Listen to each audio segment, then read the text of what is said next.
Avec le micro, ça va être mieux, effectivement. Donc, au niveau de l'organisation de la présentation, donc, je vais vous faire d'abord une présentation générale du terminal roulier.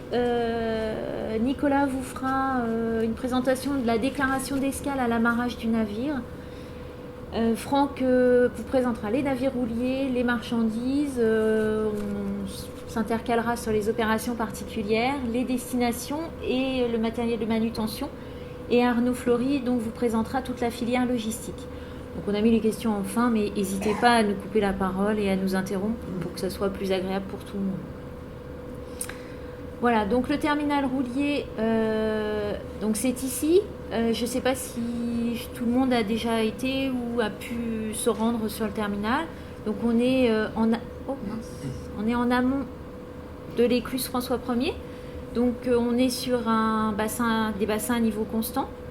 De fait, pour les escales rouliers, à niveau constant, ça veut dire qu'on a à peu près au maximum une cinquantaine de centimètres de marnage. À peine. On a 45 cm au maximum. Voilà. Donc de ce fait-là, ça rend les escales rouliers possibles 24 heures sur 24 et 7 jours sur 7. Donc je vous ai mis quelques chiffres.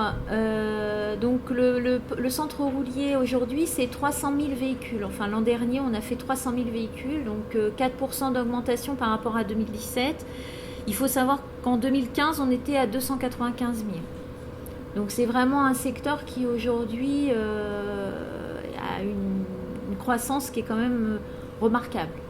Donc 104 hectares de terre-plein clos et sécurisés, 10 postes taqués, 2 entreprises de manutention, donc SMR et Manucar, donc Manucar dont Franck est le directeur, 3 logisticiens qui sont présents sur le site, l'ACAT, Vallon et GEFCO, donc vous avez le directeur de chez GEFCO qui est là, 12 compagnies maritimes qui escalent sur le centre roulier, on a 3 armateurs supplémentaires depuis 2016, donc on a vraiment des signaux extrêmement positifs sur cette activité-là.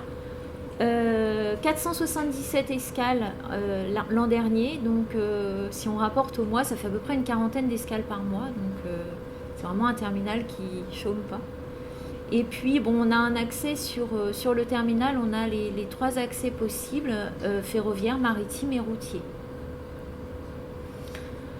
Donc le centre roulier, donc on arrive par l'aubette d'accès. Donc l'aubette est armée par des agents de la sécurité portuaire, donc c'est des agents du GPMH qui ont pour mission le contrôle des entrants. Donc autant les gens qui sont badgés à l'année, ils peuvent avoir un contrôle de vérification que la personne qui est dans le véhicule est bien la personne qui est détenteur du badge, mais également le contrôle des camions qui rentrent, le contrôle des papiers d'identité des transporteurs, et en sortie du terminal, l'adéquation entre le bon de sortie et la marchandise qui est sur le camion. Donc, alors ils ne vont pas vérifier le numéro du châssis, mais ils vont regarder la marque, le type de véhicule, etc., qui doit sortir du véhicule, du terminal.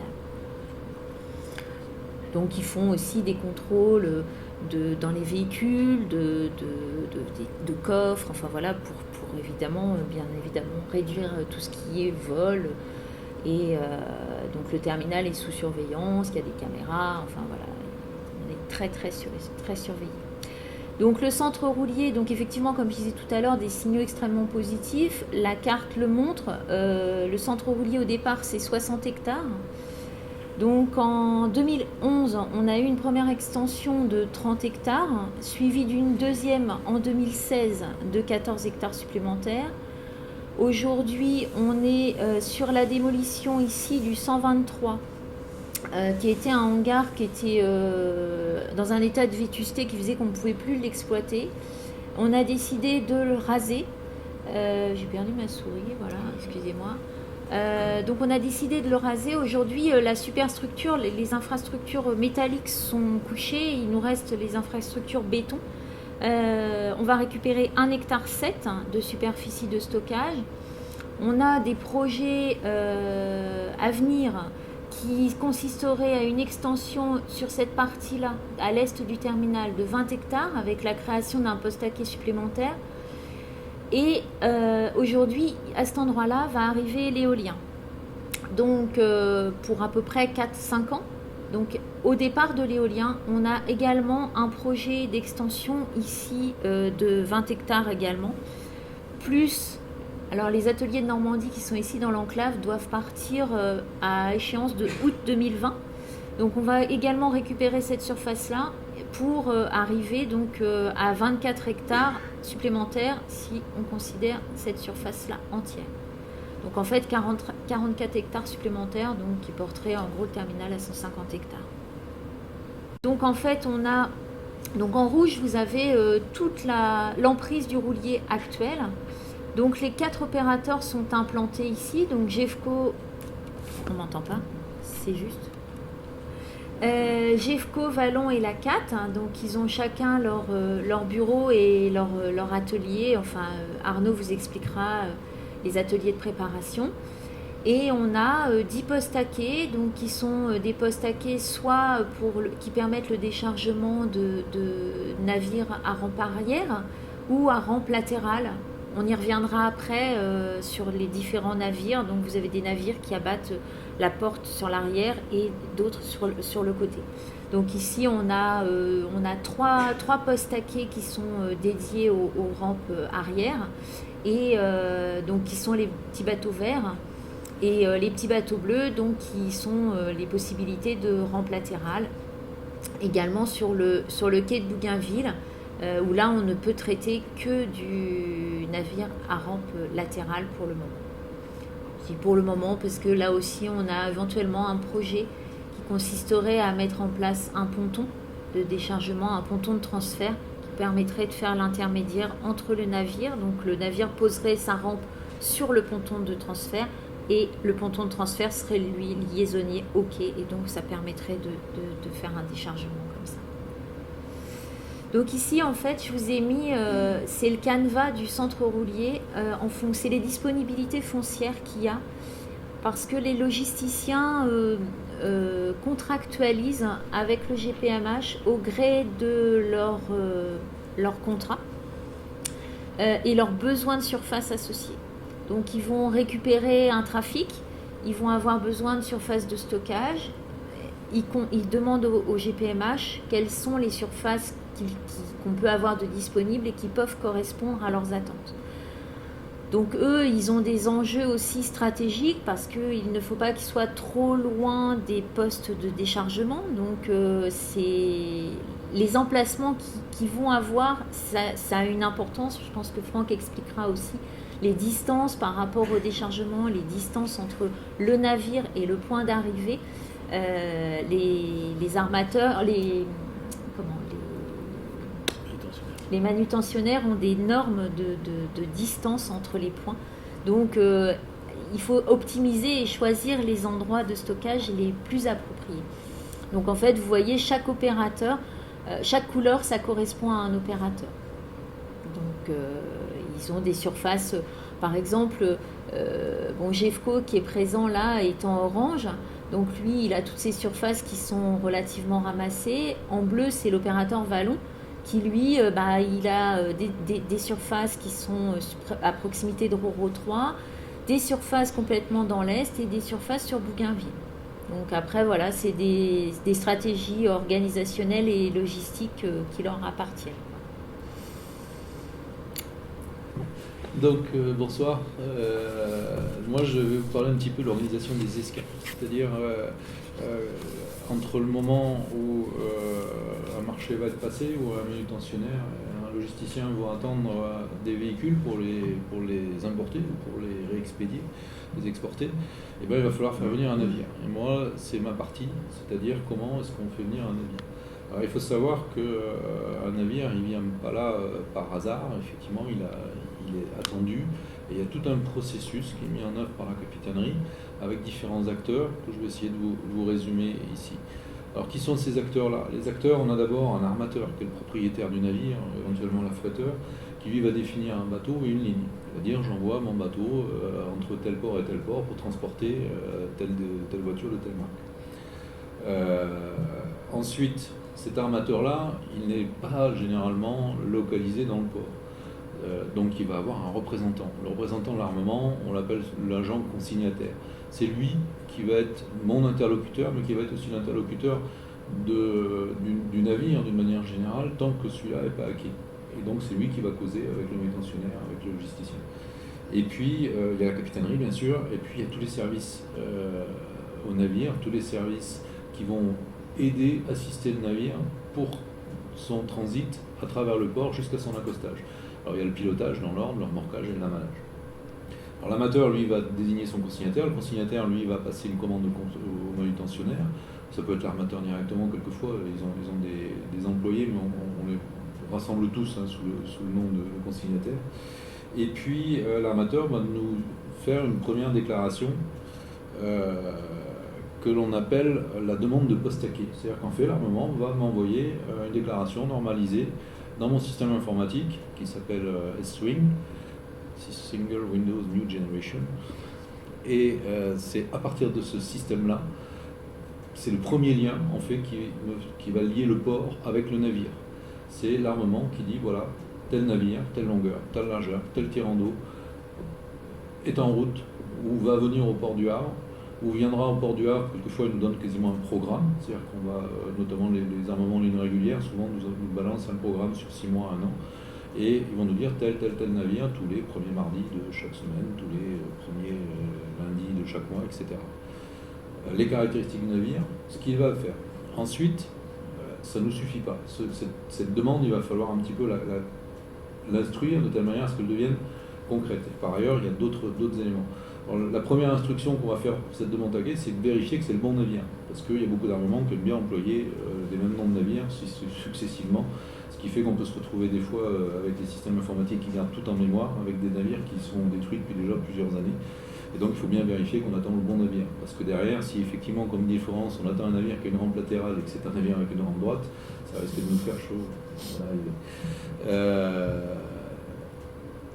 Ensuite, on va regarder quel est le besoin opérationnel du navire. Donc le bateau vient là pour réaliser une opération commerciale qui, en l'occurrence pour le roulier, c'est décharger des véhicules. Et là, effectivement, on va faire coïncider le besoin du manutentionnaire, c'est-à-dire par rapport à sa localisation, ce qu'expliquait Florence tout à l'heure, du post-taquet et sa localisation, la localisation de son parc. Si vous avez 2000 véhicules à décharger, ça fera un beau déchargement. Mais si vous les rallongez systématiquement, parce que vous mettez le bateau loin, et ça peut aller loin, le terminal il fait plus de 100 et quelques hectares, donc si vous lui faites faire à chaque véhicule 1000 mètres supplémentaires, parce que vous le mettez à un mauvais post-taquet, 1000 par 1000, vous voyez tout de suite le nombre de kilomètres parcourus sur une escale inutilement. Donc il faut absolument, effectivement, optimiser le placement du navire par rapport aux besoins opérationnels, et le besoin opérationnel, il est qualifié par le manutentionnaire. Et c'est le manutentionnaire qui va nous donner cette information, qui va nous dire, moi, mon navire, j'aimerais bien l'avoir là. Alors des fois, ils sont plusieurs à vouloir au même endroit, et on est obligé d'arbitrer. La deuxième, une fois que ça c'est fait, on sait qu'on va pouvoir rentrer le navire, donc on va l'implémenter dans notre système, et on va passer l'information, et on va faire vivre cette information. On va la passer au pilotage, au remorquage, au lamanage, puis on va la faire vivre parce que, au fur et à mesure, on a des préavis sur les rouliers qui vont être de plusieurs mois, quelquefois, et on va faire vivre parce que ça va être optimisé. Là aujourd'hui, il a fait mauvais tout le week-end dernier, donc la plupart des bateaux ils sont en retard parce qu'ils sont dans la tempête, ils ont ralenti, et puis donc on va actualiser toutes les informations qu'on a de telle manière à pouvoir anticiper sur l'arrivée, notamment pour ce qui concerne le nombre de remorquages. Pour faire entrer le navire, il nous faut d'autres éléments d'information. Ces éléments, ce sont des éléments qui sont issus des réglementations internationales pour la plupart. Aujourd'hui, ce qui est devenu très important, c'est les éléments de sûreté. Donc le navire va nous envoyer une déclaration pour nous signaler son état de sûreté. Il va nous envoyer la liste d'équipage et éventuellement, s'il a des passagers, c'est rarement encore roulier, mais ça peut arriver, la liste des passagers. Et ces déclarations-là, on les renvoie vers les administrations qu'on va connaître, en l'occurrence la police aux frontières, la douane, et tous les services qui peuvent être chargés de la sûreté. Deuxième déclaration qui était obligatoire avant l'entrée du navire, c'est la déclaration des déchets. Déchets qui sont stockés à bord du navire. Et notre travail, nous, en tant qu'autorité porteur, en tant que capitainerie, c'est de vérifier que le navire a suffisamment de capacité de stockage pour pouvoir garder ses déchets à bord sans les rejeter en mer jusqu'au port suivant. Et s'il n'a pas assez de capacité de stockage, on impose le dépôt obligatoire des déchets.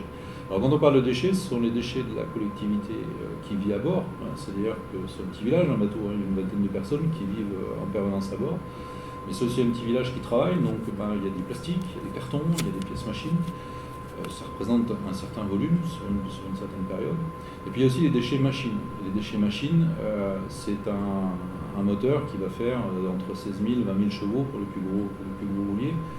Et dans la consommation, les déchets produits par un moteur de 20 000 chevaux, c'est à peu près proportionnel à ce que peut produire le déchet d'un véhicule de tourisme. C'est-à-dire que dans un véhicule de tourisme, tous les ans, vous allez faire une vidange, vous allez mettre 2 litres d'huile, et votre véhicule de tourisme il fait 100 chevaux, le bateau il en fait 20 000. Vous avez 200 fois plus d'huile à gérer. Donc ça fait tout de suite pas mal. Donc pour éviter que ces déchets, la tentation de mettre ces déchets à la mer, ce qui est interdit par les conventions internationales, nous on va vérifier s'ils restent à bord, qu'ils peuvent en stocker, que le navire peut stocker ces déchets jusqu'au port de dépôt qu'il va nous déclarer. Et s'il ne peut pas les stocker, on impose le dépôt. Et pour ça, on a des collecteurs qui sont agréés.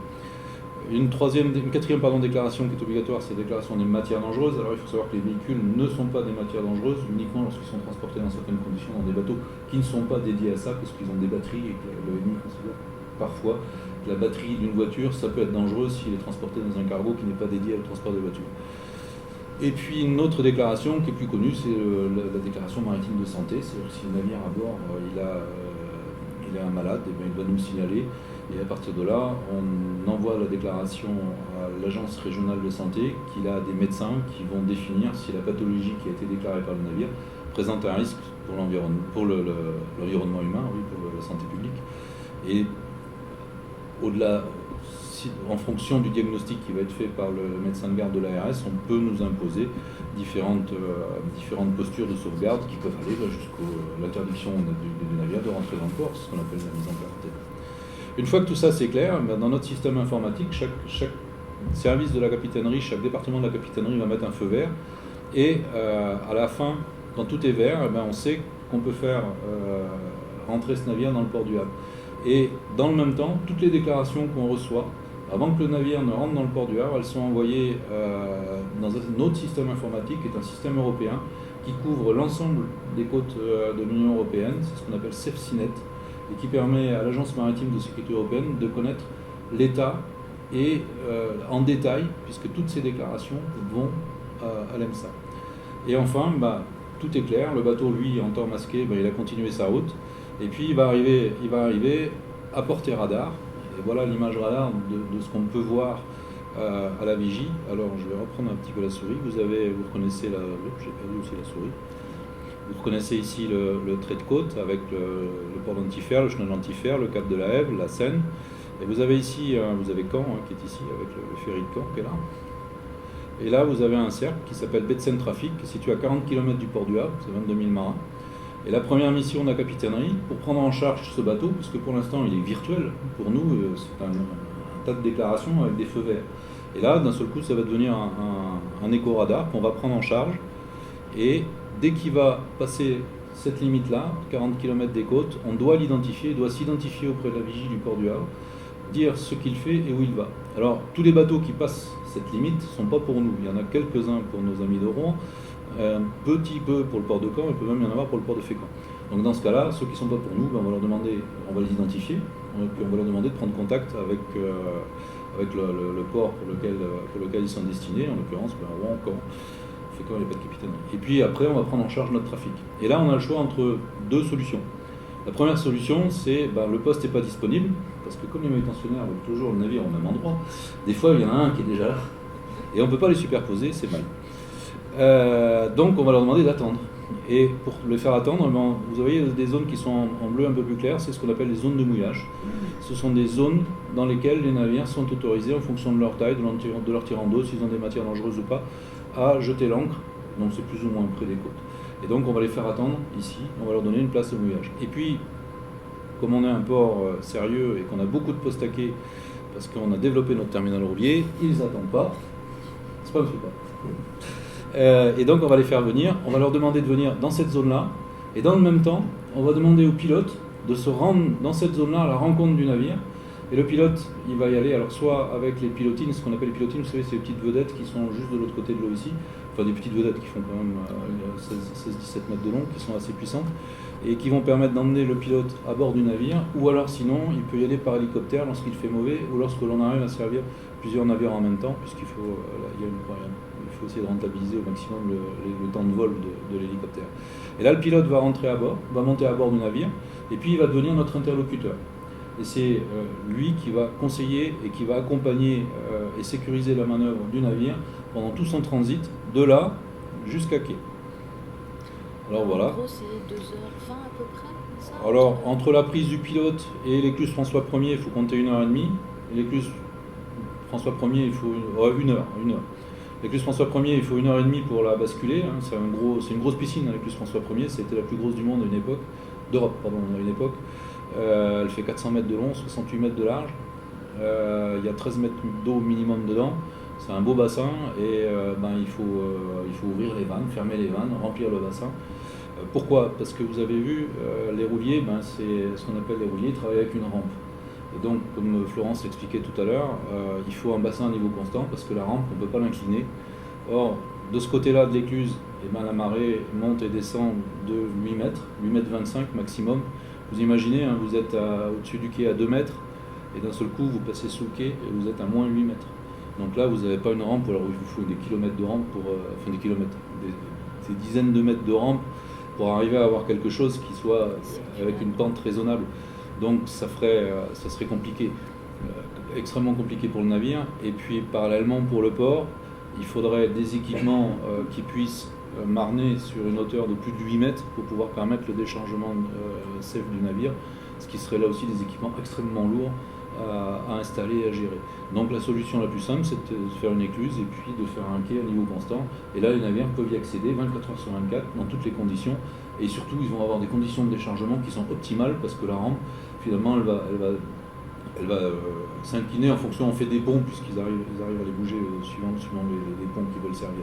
Mais ça reste une pente tout à fait acceptable et douce. Et donc le navire, il va arriver ici, là vous reconnaissez les digues, il va passer devant chez nous, hein, actuellement on est là, il va passer les môles, il va saluer ses copains qui sont là, va passer devant le môle central, va arriver devant l'écluse, et normalement, à peu près 3 heures, ça dépend beaucoup du marnage à l'écluse. Quand vous devez remplir l'écluse de 8 mètres, ça prend un certain temps. Si effectivement le bateau il arrive à marée haute et que vous avez un tout petit niveau à faire, ça va beaucoup plus vite. Mais dans un maximum de 3 heures, en principe, il est taqué, donc soit sur cette partie-là, soit sur cette partie-là.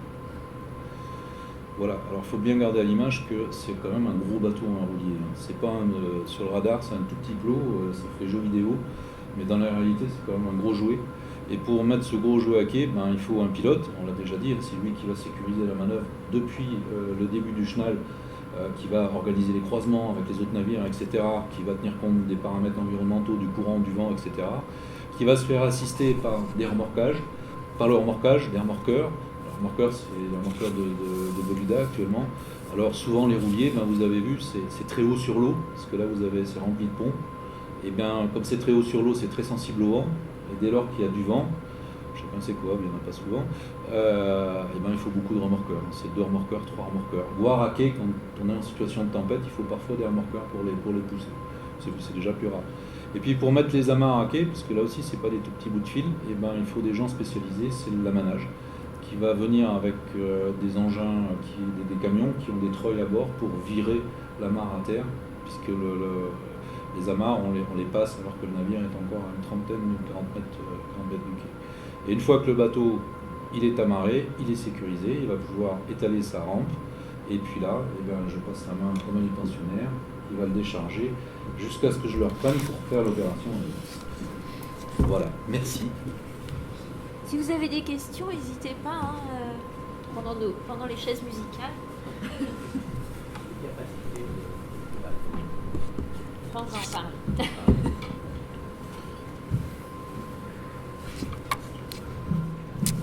Donc effectivement, le navire est à quai, donc le manutentionnaire peut intervenir. Alors, un navire roulier, c'est quoi ? Donc il y a 2 types de navires. Alors, les navires rouliers ont énormément évolué au fil des années pour des besoins logistiques.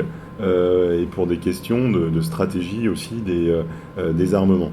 Donc il y a deux types de navires, ce qu'on appelle des PCC ou des PCTC, donc, qui sont des pure car carriers, des pure car and truck carriers et des ro-ro vessels, des navires ro-ro. Donc les deux premières catégories, les PCC, les pure car carriers, ce sont des navires qui n'existent pratiquement plus et qui ne pouvaient contenir que des véhicules légers, maximum 1m70, 1m80, avec des ponts qui n'étaient pratiquement pas manœuvrables et qui avaient une capacité de 400, 500 véhicules. Ensuite, une autre génération de navires est venue, les PCTC.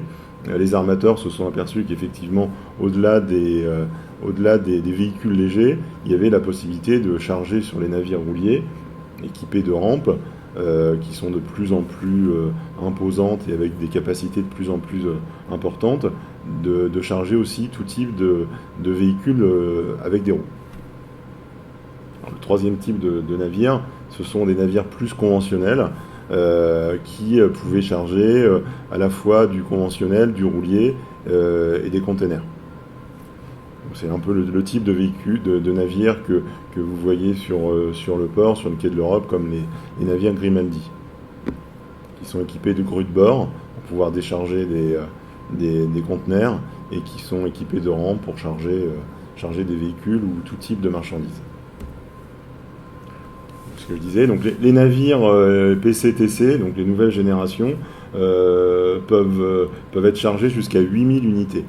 Donc 8000 véhicules légers de taille standard au maximum, puisque les ponts sont effectivement, les armateurs ont la possibilité de bouger les ponts. Donc un bateau peut accueillir au maximum 8000, mais la capacité peut descendre à 4000 s'il décide effectivement de baisser ou de hausser certains ponts pour pouvoir charger des véhicules qui font jusqu'à 5 mètres de haut. La limite étant la capacité de la rampe, la largeur de la rampe et puis la hauteur du pont principal.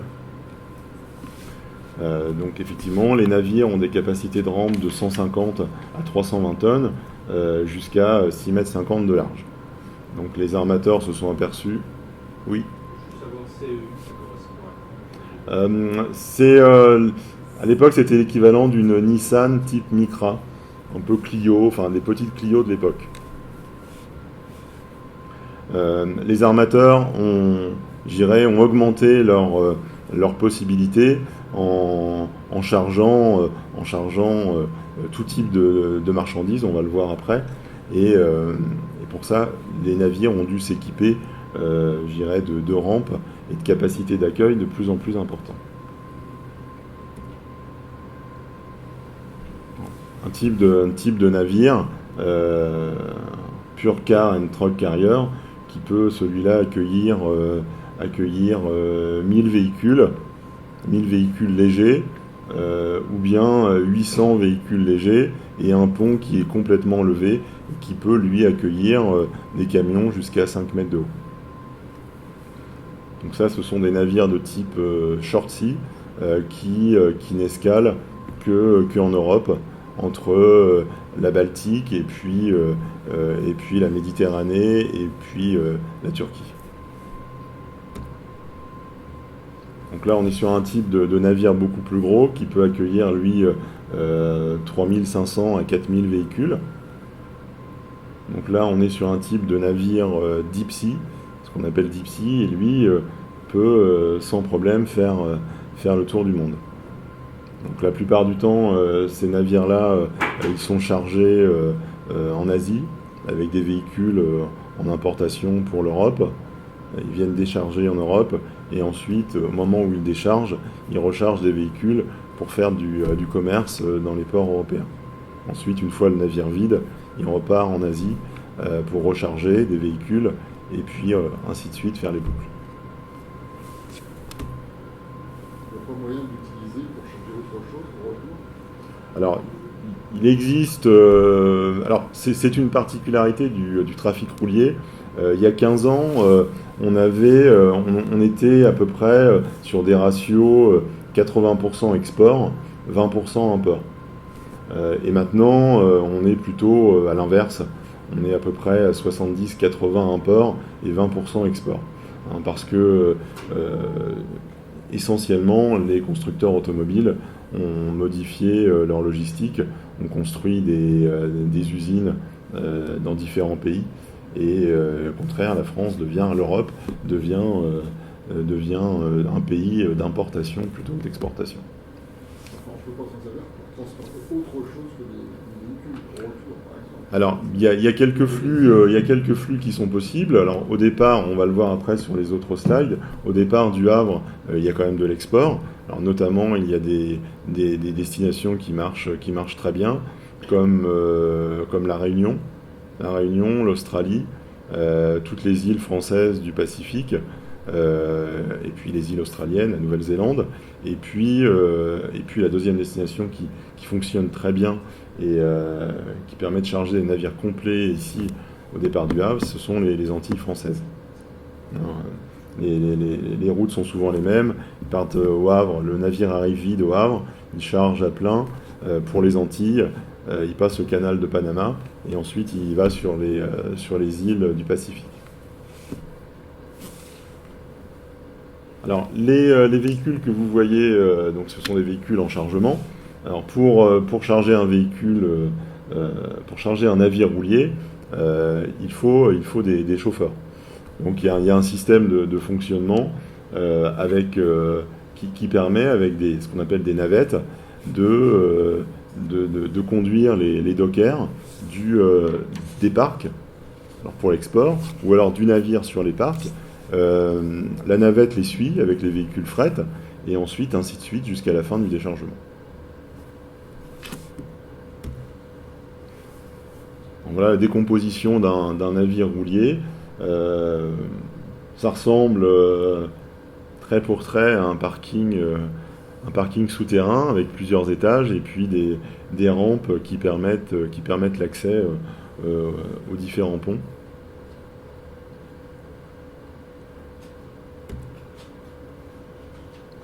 Le type de marchandises que l'on peut voir en chargement sur des navires rouliers.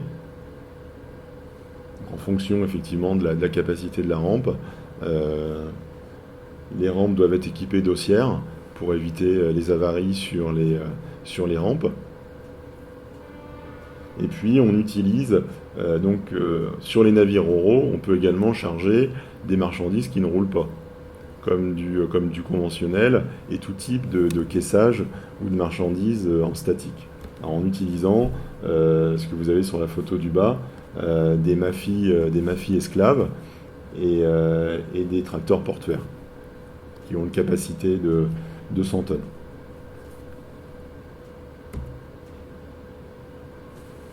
On a déjà parlé des différents types de navires. Donc vous avez les navires à rampe 3/4 arrière, et puis sur la partie droite, les navires à rampe axiale, donc droite, qui nécessitent effectivement un retour de quai.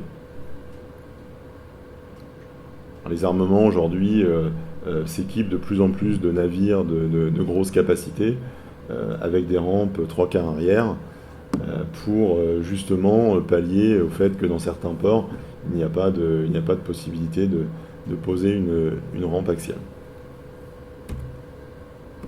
Alors le roulier, c'est aussi beaucoup d'humains.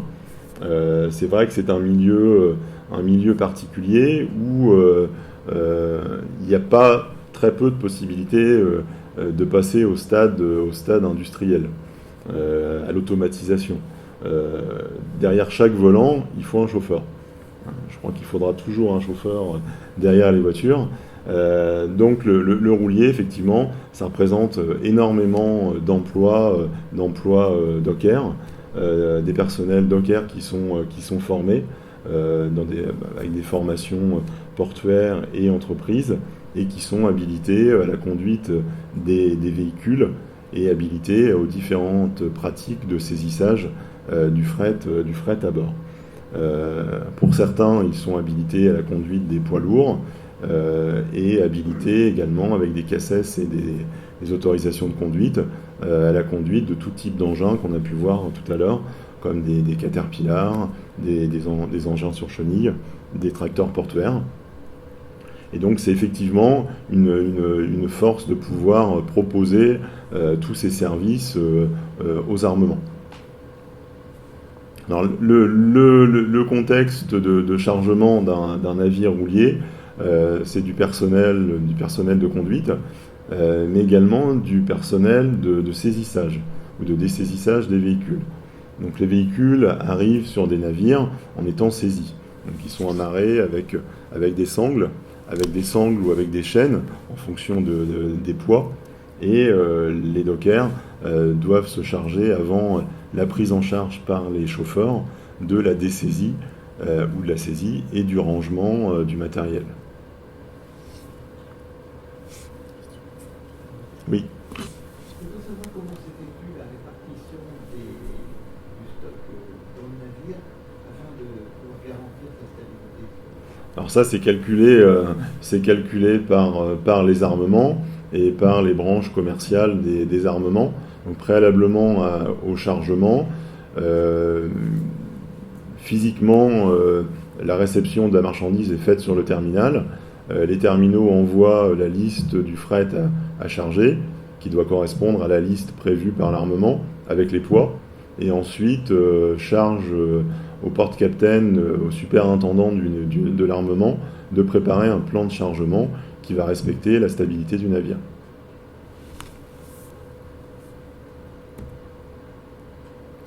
Donc ce que je disais, effectivement, tout type de marchandises roulantes ou break-bulk peuvent être chargées sur des navires rouliers, hein, les limites étant capacité de la rampe et largeur et hauteur de la rampe. Voilà, donc une liste de marchandises que l'on peut avoir, donc tout type de colis industriels, pièces métalliques, des caisses, des colis à nu, des yachts. Donc des yachts sur MAFI que l'on décharge avec des grues et que l'on met sur MAFI pour chargement à bord, catamarans, des engins TP, des tracteurs, des camions et tout type de remorques. Alors, au niveau des marchandises, le véhicule, c'est la seule marchandise à nu qui est manutentionnée. Dans les conteneurs, la marchandise est protégée. Le véhicule, c'est une marchandise à nu. D'où l'importance de la qualité du travail et, je dirais, les normes importantes en termes de qualité que peuvent imposer les armements. Hein, d'où, par exemple, la conduite avec des vêtements propres, la mise de gants pour éviter toutes les aspérités métalliques qui pourraient abîmer les véhicules, et puis tout un tas de normes, notamment pas se pencher sur les véhicules, ne pas s'appuyer sur les véhicules, enfin tout un tas de normes justement pour respecter les marchandises. On est client du Havre qui charge sur le RoRo, Caterpillar, Scania, Renault Trucks, Jeannot, Beneteau pour les yachts, des remorques, Sidel, Dresser, Koupa, ce sont des bois qui viennent de Saint-Pétersbourg en Russie. Ealing Group, c'est la même chose. Et puis des coups-spots comme l'armée, chargement de chars ou d'hélicoptères de l'armée. Voilà, donc oui. Non, ça va aller. Je voudrais savoir, ce que vous chargez, ce sont des outils qui sont dont les énergies peuvent être différentes. Vous pouvez avoir de l'électricité, vous pouvez avoir du gasoil, de l'essence, et peut-être d'autres éléments explosifs. Est-ce que toute cette communication, ce rassemblement, si vous voulez, des énergies pourrait être dangereuse pour la sécurité économique? Monsieur Cherville l'a précisé tout à l'heure. Non, en fait, les réservoirs de véhicules ne sont pas pleins. C'est limité à 5 litres d'ailleurs par véhicule.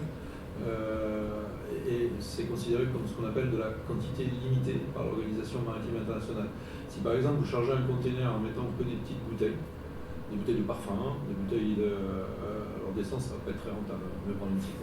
Mais si vous prenez par exemple des bouteilles de parfum, le parfum, si vous en répandez, si vous allumez, c'est aussi inflammable que de l'essence, encore plus que du diesel. Et bien là, si vous le mettez dans une citerne, vous serez classé dangereux. Si vous le mettez dans les petites bouteilles de flacons qui ne vont pas dépasser, je crois que c'est 1 litre pour les parfums, et bien vous serez dit en quantité limitée, c'est-à-dire que l'Organisation maritime internationale considère que l'impact sur un contenant ou 2 contenants ou 3 contenants ne va pas faire de volume suffisant pour générer un incendie ou une pollution qui va déborder le navire ou qui ne sera pas contenu à l'intérieur du navire.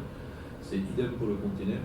Donc vous allez avoir multiplié les petits flacons dans un container. Le considère que si une caisse, un carton de flacons est démoli, ça ne représente pas une quantité suffisante pour s'échapper du navire et polluer ou pour pouvoir générer un incendie majeur. Et donc ce n'est pas considéré comme dangereux en tant que tel. Mais les réservoirs ne sont pas pleins et c'est limité en quantité. Je me dirais un réservoir vide est plus dangereux. Qui a sombré alors qu'il n'y avait pas beaucoup d'éléments. Enfin, je parlais de Normandie. On n'est pas dans. Alors, le Normandie, c'est différent. En Normandie, il a été victime d'un incendie et les pompiers ont arrosé. Et ils ont arrosé tellement que l'eau a stagné dans les ponts. Et le plus dur pour un capitaine de port, pour un commandant de port, quand il a un incendie, c'est pas d'éteindre l'incendie, c'est dire aux pompiers qu'il ne faut pas arroser. Parce qu'un pompier, quand il manche l'incendie, il va y arroser. Et quand vous dites aux pompiers qu'il ne faut pas arroser, voilà, vous avez un problème. Alors aujourd'hui, on prendrait le problème différemment parce que les pompiers, ils ont aussi un peu évolué dans leur manière de faire. On arrose plus comme ça, on arrose pour refroidir, on arrose à ce moment-là les coques avec des remorqueurs incendie. Vous avez remarqué, la remorqueur est équipée de canons incendie. Donc là, on va arroser l'extérieur du navire pour refroidir et on va mettre la quantité d'eau à l'intérieur du navire que ce qui est nécessaire pour vraiment éteindre le feu. Et puis surtout les navires maintenant, on sait que c'est une problématique importante, on va faire pomper le navire, c'est-à-dire qu'on va continuer d'alimenter en électricité, quitte à l'alimenter par l'extérieur, pour pouvoir maintenir ses pompes en route et sortir l'eau qui rentre dedans pour éviter la perte de stabilité. Voilà. C'est très difficile de faire arrêter un pompier d'arroser. C'est une expérience vécue. Donc au niveau du chargement, vous voyez que tous les véhicules chargent en marche arrière. En fait, dans un système qui s'appelle le flow-stow system, et pour éviter que les ports de déchargement aient à décharger des véhicules en marche arrière. Alors, soit tous les véhicules sont chargés en marche arrière, soit à bord du navire, au moment du placement, on fait un système qui permet de décharger tous les véhicules en marche avant, sans jamais avoir une seule marche arrière à faire. Type de marchandises déchargées au tracteur portuaire. Donc ça, ce sont des bois de charpente qui sont chargés en Russie, à Saint-Pétersbourg, et qui ont transbordé à Southampton avant d'arriver au Havre. Et ensuite, nous chargeons de la livraison directement sur les chantiers avec des transporteurs. Je vous parlais des yachts, donc tout type de marchandises qu'on peut voir sur ma fille.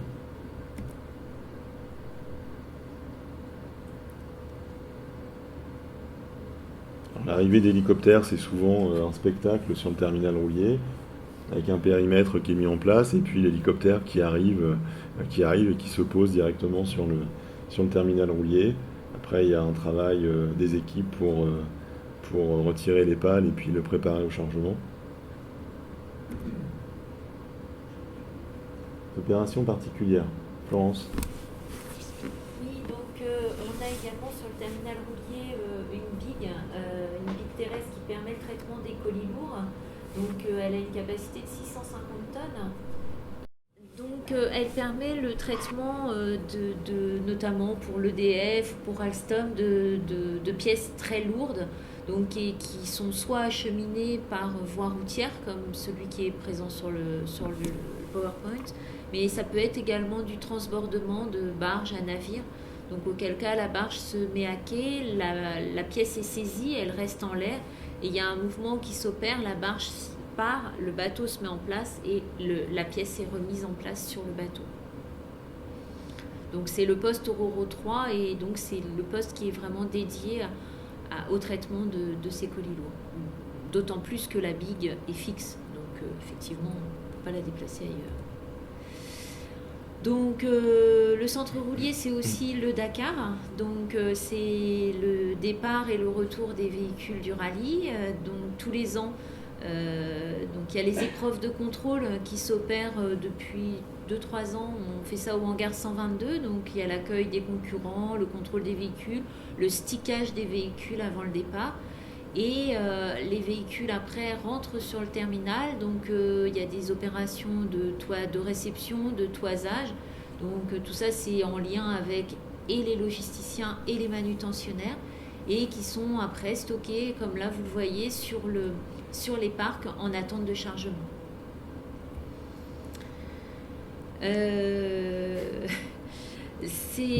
On a le gouvernement, le ministère de l'Agriculture australien et de Nouvelle-Zélande, ils sont envahis par la punaise marbrée qui est présente chez nous et qui dévaste leurs vergers. Donc depuis septembre 2018, hein, c'est ça, ils ont imposé le traitement de toutes les marchandises qui arrivent sur leur territoire doivent subir un traitement phytosanitaire. Donc en fait, sur le roulier, comme vous le voyez en dessous, là c'est un bateau qui rentre dans le hangar. C'est monté en température à 60 degrés, c'est ça ? 70 degrés. 62 à ma droite.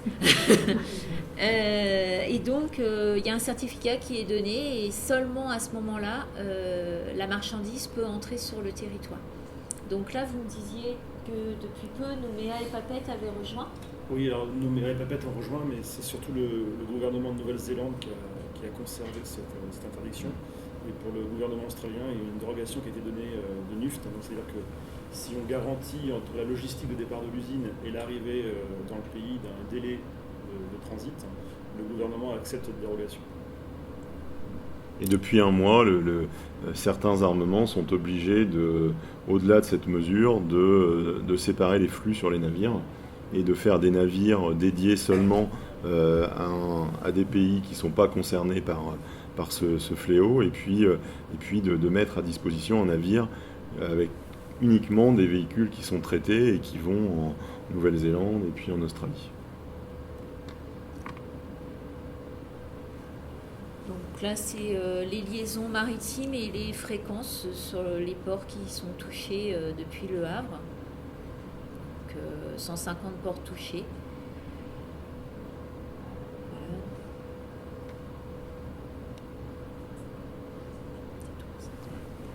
On parlait tout à l'heure du short sea.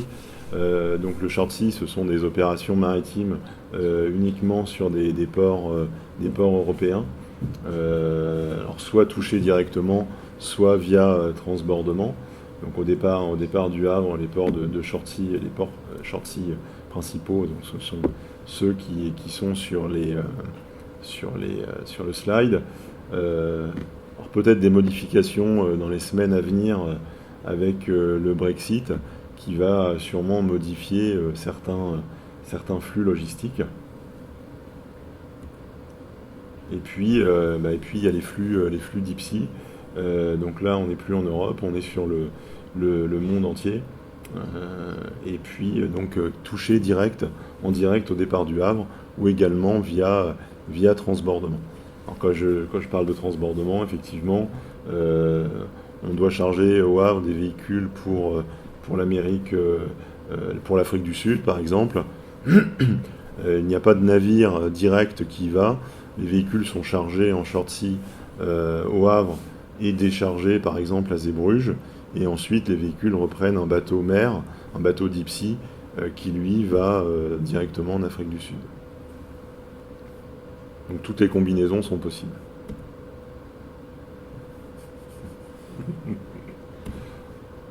Voilà. Alors la manutention, effectivement, c'est du personnel de manutention et également du matériel. Du matériel docké, on a parlé des véhicules, des navettes qui permettent d'accéder aux navires. Et effectivement, ce sont des grues mobiles, des tugmasters et puis des chariots élévateurs qui permettent de charger les marchandises à bord des navires et également de préparer les marchandises sur le terminal avant embarquement. Et là, je laisse la place à M. Fleury. Non, c'est bon. Bonjour. Donc GEFCO, alors je vais déjà vous parler de GEFCO rapidement. Donc GEFCO, c'est une entreprise qui a été créée dans les années 50, en décembre 49 exactement, par la famille Peugeot, qui souhaitait mettre en place une logistique automobile, une logistique automobile complète, c'est-à-dire pour approvisionner les pièces aux usines et repartir après avec des voitures pour les commercialiser en France. Donc GEFCO a participé, a collaboré à l'évolution de Peugeot et après du groupe PSA. Et maintenant, donc GEFCO, pour des raisons économiques, a été revendu partiellement par PSA. Et GEFCO aujourd'hui appartient à 75% à RZD, qui est la filière des chemins de fer russes, et à 25% au groupe PSA. Voilà. Donc GEFCO, c'est 11 000 collaborateurs dans le monde, sur 108 pays à peu près. Et sur la France, on est à peu près 4 500 personnes. Voilà. Donc moi, je m'occupe de l'agence FVL Le Havre. FVL, c'est Véhicule Logistique Finished, donc c'est la partie livraison des véhicules terminés en sortie d'usine. Donc sur l'agence du Havre, j'ai mis quelques chiffres, on a à peu près 115 000 véhicules qui transitent sur l'agence de GEFCO. On a 22 600 véhicules qui sont préparés, donc on va voir après ce qu'on appelle la préparation des véhicules. Et on a 24 570 opérations qui sont des opérations ponctuelles faites sur les véhicules. On est 68 collaborateurs aujourd'hui. Donc voilà à peu près dans le roulier notre périmètre d'activité. Donc comme le précisait Florence, aujourd'hui on travaille sur des surfaces d'amodiation, donc qu'on peut accroître ou diminuer en fonction de nos activités. On est essentiellement lié aux activités de nos clients qui sont les constructeurs et les concessionnaires. Donc dernièrement, GEFCO a repris le marché de distribution des BMW Mini en France. Donc c'est un marché qui s'éclate sur plusieurs sites et donc qui concerne le Havre, notamment pour la production des Mini à Oxford et des séries X qui sont fabriquées aux États-Unis et en Afrique du Sud. Donc aujourd'hui, sur le roulier, GEFCO a à peu près une vingtaine d'hectares. Donc sur la partie réception, donc une fois que les véhicules arrivent à quai et qui sont constatés et réceptionnés, donc ils vont être intégrés dans nos systèmes informatiques. Donc ces systèmes informatiques vont envoyer des messages instantanés à tous les destinataires des véhicules, donc que ce soit le constructeur ou le concessionnaire. Donc il faut bien comprendre qu'on a des portails qui sont mis en place avec les concessionnaires. C'est comme un portail où on commanderait un accessoire sur Amazon. Le concessionnaire va voir son véhicule, son châssis, il va pouvoir le demander, le déstocker. Et là, on a tout un tas d'opérations qui peuvent s'enclencher. Donc aujourd'hui, toutes les prestations que l'on fait sur le parc de stockage sont essentiellement identiques à celles qu'on peut imaginer chez un concessionnaire. Il y a beaucoup d'opérations qui sont sous-traitées aux logisticiens aujourd'hui. Alors quand je dis des opérations, il y a 15-20 ans, on parlait d'un nettoyage, d'un lavage de voitures. Aujourd'hui, on est dans des opérations très techniques, comme on pose des géolocalisations, des trackers. On va positionner de la customisation de véhicules, des logos sur des séries spéciales. On va le voir plus loin. Et on va aller jusqu'à faire des séries spéciales, notamment pour BMW et PSA. Donc on a des normes de stockage à respecter. En fonction des constructeurs. Les constructeurs, c'est comme un armateur, ils nous donnent le cahier des charges à respecter. Donc quand on parle de cahier des charges, c'est de l'alignement des véhicules en stockage, c'est des écartements entre chaque véhicule, en avant, en arrière, et en termes de position latérale. La norme, généralement, c'est qu'on doit pouvoir ouvrir un cran de portière sans aller percuter la voiture qui est stationnée à côté. Voilà. Donc on a des capacités de stockage, donc oui, ça reprend, parce que c'est pas très écrit assez grand, mais on a à peu près... ça reprend un peu ce qu'on a dit sur le port tout à l'heure. Voilà, donc aujourd'hui sur GEFCO Le Havre, on a un atelier de 2160 mètres carrés, qui est essentiellement dédié aux opérations de customisation et de préparation. On a 100 mètres carrés dédiés au stockage de pièces, c'est-à-dire qu'on reçoit des pièces pour les monter dans les véhicules. On fait une activité de préparation aux voitures neuves, donc essentiellement pour des concessionnaires locaux. Et aussi, on a ce qu'on appelle le PPO, le Post-Production Operations, qui consiste à customiser le véhicule à la demande du constructeur. Donc quand je dis customiser, c'est on va vraiment mettre des accessoires relativement techniques, faire des transformations commerciales, on va changer des roues, on va échanger des pneumatiques, enfin, tout ce qu'on peut imaginer que vous pourriez vous demander à un garagiste pour faire sur votre véhicule. Donc on a aussi avec ce matériel, bien entendu, des accessoires dédiés. Donc on travaille beaucoup avec des PDA et on est en relais avec les EDI des constructeurs. Donc c'est-à-dire qu'on a la même possibilité d'acter sur un véhicule qu'un concessionnaire. C'est-à-dire qu'on peut aller faire une garantie, on peut aller faire un contrôle, un diag, c'est-à-dire checker tout le BSI du véhicule. C'est-à-dire qu'on va rentrer dans le cerveau de la voiture, voir ce qui a été fait, si on a fait une charge batterie, si on a fait une vidange, si on a fait c'est une campagne de rattrapage, voilà. Toutes ces opérations. Donc en gros, quand on dit transformation, 24 570 opérations de transformation, ce sont des opérations qui vont être amenées sur ces véhicules. C'est-à-dire qu'on peut faire une opération sur un véhicule ou en faire plusieurs. Et la préparation, donc c'est ce qu'on appelle la préparation esthétique, et ça c'est essentiellement fait pour des concessionnaires ou des entreprises. On a des entreprises qui viennent des fois chercher des véhicules, donc on crée des opérations spéciales, ce qu'on appelle des drive-away, et les concessionnaires nous envoient les collaborateurs, et les clients finaux, donc les utilisateurs, viennent chercher leur véhicule sur des jours de libre. Donc voilà, on essaye de travailler de façon industrielle, c'est-à-dire quand on lave un véhicule, on fait des opérations sur ce véhicule, on va les faire par palier, c'est-à-dire qu'on va industrialiser les opérations, c'est-à-dire qu'on va faire tous les lavages en même temps, toutes les transformations techniques de même niveau en même temps, et donc on a des opérateurs qui sont qualifiés et formés pour ces opérations. Ce n'est pas un collaborateur qui va prendre le véhicule et qui va faire les 3, les 4, les 10, les 15 opérations en même temps. Donc on a aussi un suivi en temps réel, c'est-à-dire qu'on a des PDA, et il faut savoir quand un véhicule arrive et quand le concessionnaire ou le constructeur demande ce véhicule, on va établir comme un OR atelier dans un garage, ce qu'on appelle nous un bon de travail. Et donc on va avoir tout un tas d'opérations qui vont s'agrémenter sur cette fiche, et chaque opérateur va valider, signer la ligne d'accessoirisation qu'il a faite, et il va venir taguer avec le PDA pour valider le code barre qui correspond à cette ligne de prestation.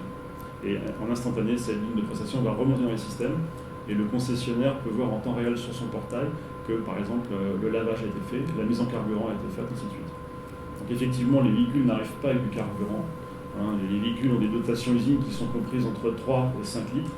Alors ça, c'est ce que nous disent les constructeurs, mais quand on dit 3 litres, on est peut-être plutôt à 2,8 parce qu'ils font des économies de bout d'échelle. Donc on a une cuve, nous on a des cuves enterrées, réglementées sur l'agence. Et pour information, on délivre à peu près 340 000 litres de carburant par an pour les 100 000 voitures qui passent. Donc, qui correspondent à des besoins de concessionnaires. On travaille avec tout type de concessionnaires qui sont, comme vous le savez, dans des villes, dans des centres-villes, en région parisienne, et qui n'ont pas de station de débit de carburant. Là, c'est notre flux logistique interne à l'agence, donc c'est assez... ça peut faire peur quand on regarde comme ça, mais c'est pour montrer qu'à chaque intervention, c'est-à-dire que quand on part de la gauche vers la droite, c'est-à-dire qu'on a de la réception fer, route, mer, à chaque intervention, on a une prise en charge qui est faite par nos opérateurs, des contrôles, parce qu'on parle de véhicules qui valent de 20 000 € à 150 000 € pour certains. Donc il y a une valeur marchande quand même relativement importante. Donc on a des contrôles à chaque étape. Donc c'est-à-dire qu'on va contrôler le véhicule à la réception, on va recontrôler le véhicule quand il va être positionné en box, en stock, en attente d'opération. Et à chaque mouvement, les opérateurs vont devoir contrôler la marchandise pour la remettre à leur collaborateur, à un tiers, qui va lui faire une autre opération, et ainsi de suite. Et la phase finale, bien entendu, est le départ du véhicule, soit en retour bateau, en rechargement bateau, notamment pour les marques PSA en export, en grand export, et pour du départ en camion pour les concessionnaires locaux ou grande distance, parce qu'on a les deux sur le départ de l'agence. Voilà ce que je vous explique tout à l'heure, les fondamentaux des opérations qu'on fait. Donc on a tout type d'opérations, on pose des intérieurs bois sur des véhicules utilitaires, on a des galeries, des barres de toit, des attelages, transformation VPVU, c'est ce que utilisent certaines entreprises pour leurs commerciaux. Ça leur permet de récupérer la TVA et d'avoir une taxe carburant un peu plus inférieure. On fait de la pose de logo, la pose de bandes réfléchissantes, gyrophares, anti-brouillard, enfin tout ce qu'on peut imaginer sur un véhicule. De plus en plus d'opérations techniques liées à la géolocalisation, parce que ça permet aujourd'hui aux entreprises il faut savoir qu'en France, on a à peu près 50% des véhicules qui sont immatriculés qui appartiennent à des entreprises ou à des sociétés de location de longue durée. Donc ça permet à ces entreprises d'utiliser tous les outils aujourd'hui pour utiliser correctement leurs véhicules, c'est-à-dire les conduites à risque, les consommations, enfin tout ce qu'on peut imaginer. Voilà. Là, c'est un exemple de suivi donc, par client, c'est-à-dire qu'aujourd'hui, les clients veulent de la traçabilité, comme quand vous achetez quelque chose sur Internet, donc ils veulent à l'instant T savoir où en est le véhicule. Donc on a tout un tas de systèmes qui se regroupent sur un Power BI qui, en instantané, nous permet de consulter ce qu'on a comme véhicule en expédition. Aujourd'hui, à mon agence, c'est entre 350 et 420 véhicules qui doivent partir par jour. Donc derrière, il y a un client qui attend, qui est au Havre, ou qui est à Paris, ou qui est à Narbonne, et qui attend sa voiture qui vaut 20 000 ou 150 000 euros. Donc, voilà. Donc c'est des gens qui sont relativement impatients, et on se doit, nous, de respecter un délai contractuel. Donc en gros, c'est le concessionnaire déstocke son véhicule, il met une date de livraison souhaitée, et c'était charge au centre, aux opérateurs, de suivre cette date, et de la suivre jusqu'à la veille du chargement. Donc on a tout un tas d'indicateurs qui nous permettent de suivre ça avec les opérateurs et le transport.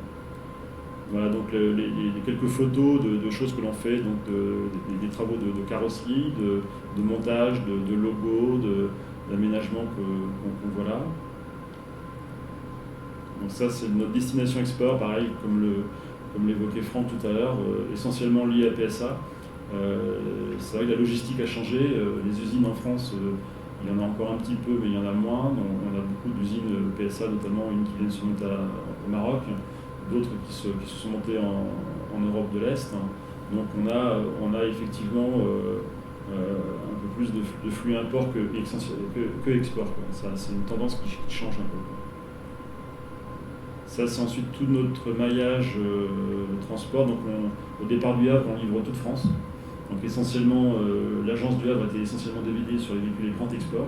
Et depuis quelques années, ça a changé. Donc on a toujours de l'export, mais de l'import, notamment avec les marques PSA du Maroc, comme je l'ai évoqué, la production d'Ivoire en Espagne et la production donc, des BMW, Angleterre, Amérique et Afrique du Sud. Donc après, en fonction des marques, on a aussi un peu d'Opel. Donc ça va au départ du Havre, tout ce qui est Opel, BMW Mini est livré sur toute la France. Donc ça, ce sont nos principaux clients, clients finaux. Donc on travaille bien entendu avec les constructeurs, beaucoup aussi avec les loueurs de voitures. Parce qu'il faut savoir qu'un véhicule qui arrive au Havre pour un loueur de véhicule, que ce soit une BMW X5 pour Nice ou pour Rent-A-Car, va être traitée au Havre. On va faire toutes les prestations. Et une fois qu'elle arrive à l'agence de Rent-A-Car à Nice, la clé sera mise au client en location et pourra directement partir sur la route pour l'utilisation. Voilà, merci de votre attention.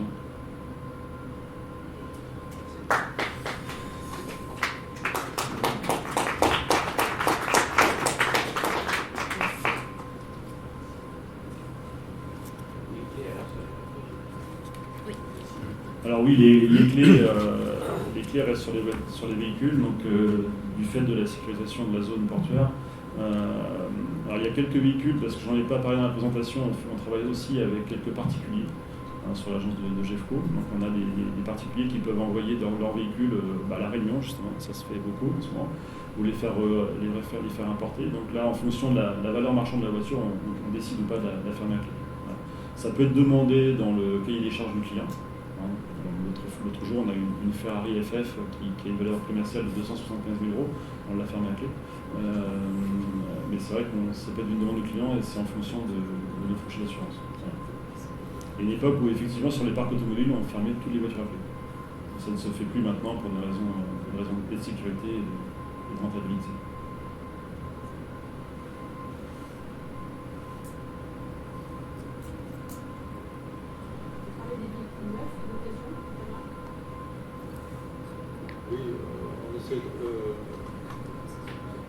on essaie de développer effectivement un marché de l'occasion, notamment sur l'Afrique, mais c'est pas les mêmes, sont pas les mêmes flux et sont pas les mêmes bateaux surtout. Et les véhicules d'occasion sur l'Afrique, ils embarquent à Europe, ils embarquent pas au terminal de Boulogne. En fait, c'est au terminal de Boulogne. Ça va être du véhicule particulier surtout. C'est pas les mêmes destinations, c'est pas les mêmes types de navires. Et il y a effectivement un marché, le port se positionne dessus, mais au départ du terminal de l'Europe, essentiellement. Il y a un terminal qui est juste en face du poste roulier, quelque chose près, qui réunit les mêmes avantages d'être derrière l'écluse et d'être à niveau constant pour pouvoir poser des rampes et pouvoir travailler l'embarquement par roulier. Donc, comme le disait M. Barret tout à l'heure, ce sont des bateaux plus mixtes dans lesquels on met aussi des containers et tout type d'engins.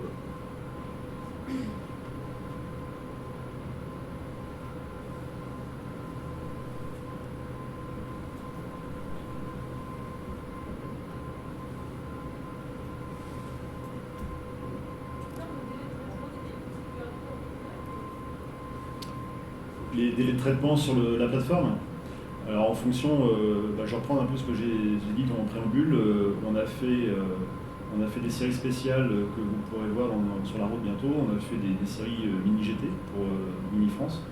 On a fait des X6, ce qu'on appelle Dream Car, ce sont des véhicules customisés. Donc sur une mini GT, on pose des logos, on pose des accessoires BMW Mini. On est à peu près à 13 heures de traitement par voiture. Et sur des véhicules un peu plus standards, quand on parle d'un concessionnaire, on va être sur 1h15, 1h30 à peu près. C'est-à-dire qu'on va prendre le véhicule, on va le laver, on va le nettoyer, on va passer vraiment à ce qu'on appelle de nettoyer un véhicule complètement, esthétique, intérieur, extérieur. On va faire des opérations de DEAC, c'est-à-dire on va repositionner toutes les anomalies, on va se brancher sur le BSI du véhicule. Et donc il y a tout un tas qui prend à peu près entre 8 minutes et 20 minutes sur les marques. Et après tout un check de niveau, de contrôle des pneumatiques, serrage de roue, ainsi de suite. Et après le véhicule part, donc on est à peu près sur entre 1h, 1h20 par voiture et par marque, en fonction. Alors le débarquement, nous dès que le véhicule est taqué, la réception se fait, le véhicule il apparaît dans le système du client, c'est-à-dire dès qu'on fait la réception informatique, dans les 10 secondes il apparaît dans son écran. Et la règle c'est demander, je prends l'exemple d'une BMW, la règle c'est demander avant midi, elle a 6 jours pour être livrée chez nous. Quelle que soit la concession en France. Et après, sur les concessionnaires plus proches, par exemple Seine-Maritime, Calvados, on peut aller jusqu'à 2-3 jours. Ça, je demande le lundi et je l'ai le mercredi. La partie suivie du véhicule sur le parc. Alors, les PDA que vous avez vus tout à l'heure, ils sont un peu multifonctions, c'est-à-dire qu'on peut valider des prestations, on peut positionner un véhicule. Donc, on a un système, nous, chez GEFCO, qui s'appelle Nomade. Et donc, ça veut dire que soit l'opérateur va positionner son véhicule là où il y a de la place, ou soit on va appeler la voiture. C'est-à-dire quand on va réceptionner la voiture, on va imprimer les tickets box. Ce qu'on appelle un ticket box, c'est un ticket qu'on va poser sur le pare-brise. Et l'opérateur va prendre ce ticket box, et c'est le système Nomade qui va lui dire où placer la voiture. Et donc, effectivement, on essaye de placer les véhicules par gabarit, par marque, par gabarit, parce que esthétiquement c'est plus joli et puis c'est plus facile à suivre. Et on les boxe par box, par pavé, par marque et par modèle. Ou par destination ou par opération. C'est-à-dire, comme je l'expliquais tout à l'heure, si on a des véhicules qui demandent 1 heure, on va les mettre dans un endroit et celles qui ont 3 heures, on va les mettre plus près de l'atelier si on doit intervenir plusieurs fois dessus. Le but ultime sur nos métiers, c'est de moins bouger le plus possible la voiture. C'est-à-dire qu'aujourd'hui, sur une voiture, sur la plateforme, on est entre 1 à 3 mouvements. 3 mouvements, c'est énorme. Sur les autres, mes collaborateurs, mes collègues dans les autres agences, ils ont généralement 1 à 2 mouvements. Voilà. On évite le maximum de mouvements. Pourquoi ? Parce qu'on peut avoir des avaries, on peut avoir tout bêtement. Et puis c'est un temps homme, donc c'est une perte d'argent. Les services commerciaux, ça, Oui, alors j'en ai pas parlé, c'est une faute de ma part. Chez GEFCO, alors je ne vais pas critiquer mes collaborateurs parce que je les connais bien, mais chez GEFCO on a un bel outil qui s'appelle le Portail. Et si vous voulez, c'est un outil internet, et c'est comme un Google, c'est un moteur de recherche, donc on peut envoyer 1000 listes de châssis. Et il va vous faire une extraction, il va vous mettre la position des 1000 châssis. Donc il y en a un qui est à Sochaux, l'autre qui est à Mulhouse, l'autre qui est à Rennes, l'autre qui est à Tarnava, l'autre qui est à Vigo. Et aussi on peut faire par moteur de recherche, c'est-à-dire qu'on peut, par exemple, vous mettez le code couleur EDF /1987 et vous avez tous les véhicules EDF. Voilà, c'est des exemples. Donc on peut faire des recherches par motorisation, par usine, voilà. Donc si on tape espace Hong Kong, on a tous les véhicules qui sont en transit pour Hong Kong de toutes les usines de France dans le flux logistique. Voilà. C'est un très bel outil.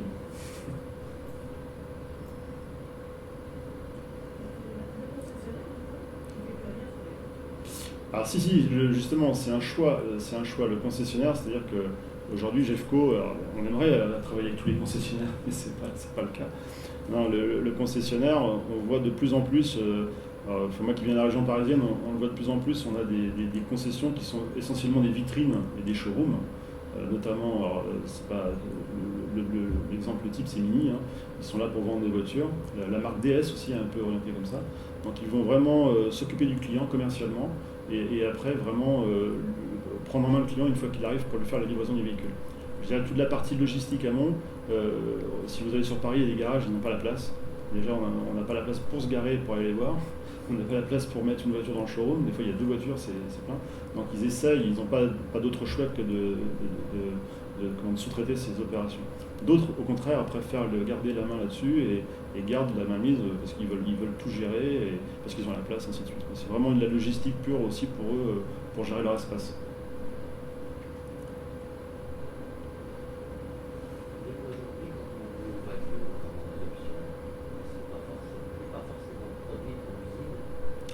Si, alors.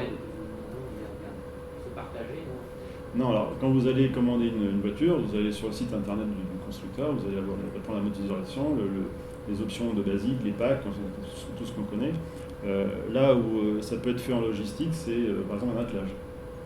Il y a certains constructeurs, par exemple, alors je prends les constructeurs premium comme BMW, vont avoir cette option parce que c'est un attelage électrique qui va être monté à l'usine, parce que c'est plus facile de le monter. Sur les attelages de moins performants, sur du PSA, du Dacia par exemple, on va le monter sur le parc, essentiellement. Ou c'est le concessionnaire qui va le faire parce que le client au dernier moment a décidé de prendre un attelage. On a les 3 processus qui sont possibles. Mais nous, on va pas aller changer, par exemple, on va pas aller changer la couleur de la voiture, on va pas aller mettre un toit ouvrant, on va pas faire des choses qui peuvent mettre en cause la caractéristique technique de la voiture. On va juste intervenir, par exemple, si vous voulez des tapis de sol, si vous voulez des bavettes, des galeries, des barres de toit, des choses comme ça. Voilà. La croissance du trafic est liée à quoi? Liée à nos logisticiens qui sont très très bons et qui voilà, non mais c'est tout le monde, c'est les commerciaux du GPMH qui vendent. Disons qu'on est dans des années porteuses au marché automobile aujourd'hui, les voitures se vendent bien, donc ce sont souvent des cycles, donc là on pense qu'on va aller sur un cycle descendant, mais on a quand même des produits qui sont bien vendus. PSA a eu des périodes qui étaient quand même très, très difficiles, mais là il a une gamme de produits qui marche bien, donc tant mieux, il faut que ça continue. Mais voilà, c'est des flux, hein, c'est des périodes, une période où le marché du VO va reprendre la main, donc les gens vont pas acheter une voiture neuve, ils vont pas acheter du VO, ainsi de suite. En ce moment, c'est vrai que VO, véhicule d'occasion, voilà. Donc on est sur des périodes, c'est des cycles, hein. De toute façon c'est toujours des cycles, hein. Et là c'est vrai qu'on est quand même dans un cycle fort depuis 2-3 ans. Voilà. Donc on peut se laisser penser qu'on a un cycle qui va régresser, mais pour l'instant c'est pas le cas. J'espère que non. Je ne vais pas s'empêcher de penser, effectivement.